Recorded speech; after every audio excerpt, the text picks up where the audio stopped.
had for years. We've had it updated a couple of times because it goes bad every now and then over the years, and you send them in and get a new one or get them reworked.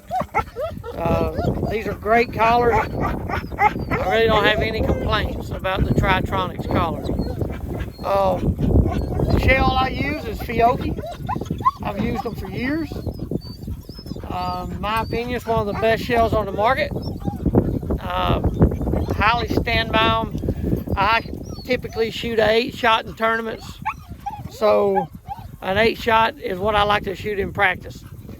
You don't have to use the same shell in practice that you tournament hunt with, but when you tournament hunt, you need to shoot the shell that patterns the best in your gun.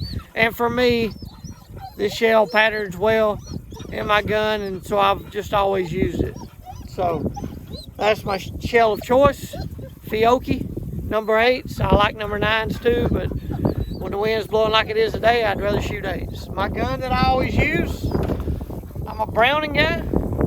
This is a Browning silver. I've got a gold as well.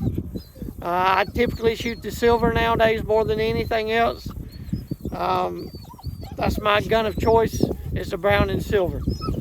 I didn't go over how I was going to plant the birds, but since I have the young dogs today, I'm using cages.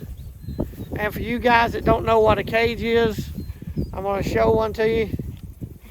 So when I get down to flush a bird and I film it under a cage, you'll know what it's for. These little TP cages right here are great.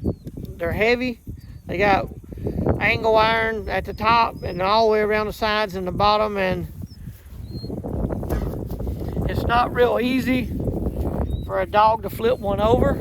I like to use them in practice. The dogs can smell them pretty well through the expanded metal. The young dogs don't turn them over easy. They can turn them over, but it's just not something they can just easily run and turn over. You can see I'm hitting it. It's not turning over now. If they come down here and push it over, they can push it over. But it's not easy. They're not going to just run up against it and it flip over. So for you guys that want to know the dimensions on these cages, I will take some dimensions later on. But for now, I'm just showing you what they look like. They're just a standard little TP.